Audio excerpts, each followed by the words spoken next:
Heritage Month, and my role as a coach development officer working around diversity and inclusion is to do a little bit of a roadshow across the counties in the East region where I work, to sort of shine a light on the great work that's going on and look at the coach development model that we work towards.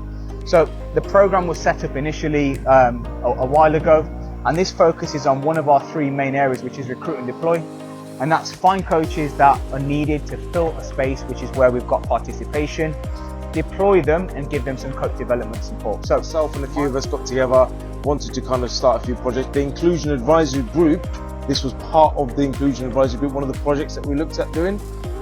We didn't want the Inclusion Advisory Group just to not do anything. We just don't want to go there and sit there and talk and whatnot. We wanted it to be a bit more productive.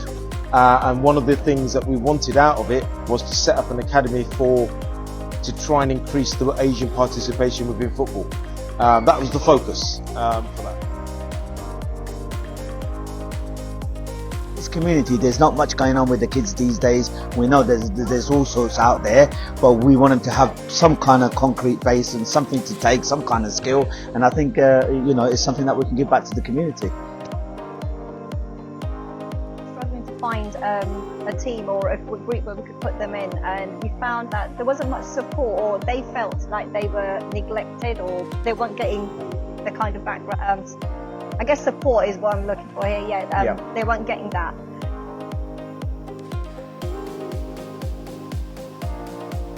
Basically, this is where they started the football journey. They didn't know anything other than gardening, playing football in the garden, and they love it. They look forward to it every year, every week.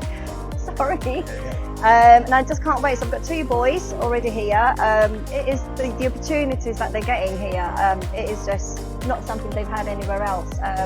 Tried to put the names down on several other football teams there, and it's just not quite happened.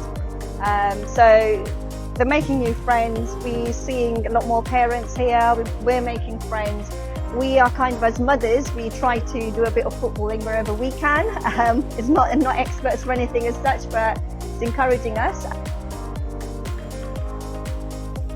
So a few of these coaches here hadn't been coaching for a little while.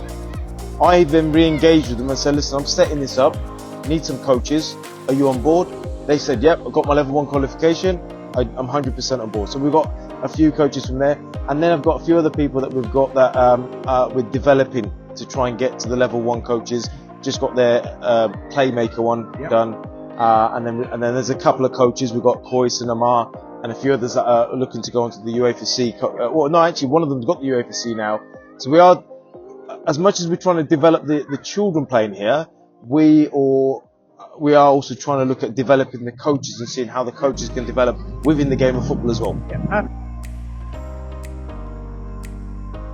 Currently coaching under 10s team by the name of Blisworth Blades. I've been coaching for 2 years, and in January this year I undertook the UAFC qualification, which was really beneficial for me personally, because being in it only 2 years, first year was sort of getting into grips with things, and I just wanted to see what the four corners of the coaching was, to be honest with you, want to learn more about it. So definitely found it really beneficial for myself anyway. So I've been coaching for 2 years now, heading into my 3rd year. I coach a team called SYL, and I'm going to do the SYL in the 10s next year. We've been doing it for 2 years. I've done my introduction to football coaching, which is the old level 1, and ready to do my level 2. So I just want to see more Asian kids in football. I do obviously the SYL club, which is just the normal mainstream league, and I obviously help out here with our Sunday Asian forum, and just trying to encourage more Asian people into football. What does it mean to be a South Asian working in football? Initially, when me and Amar started together 2 years ago, we felt quite alienated because there was only hardly a handful of coaches and players. But luckily, obviously, through schemes like this, we're trying to encourage more and more players in, because we need to see the numbers involved in the mainstream leagues in order for us to, show our faces out there, to show that we are still playing football and we can play football.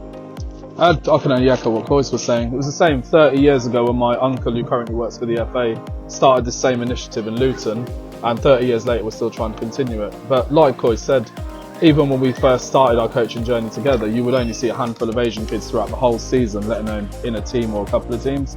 In our team, I believe there were only 3, and in the whole course of the season, there was probably about 6 or 7 max. And we probably played about 20 games. So we definitely need more representation. So schemes like this is just brilliant to try and get them through.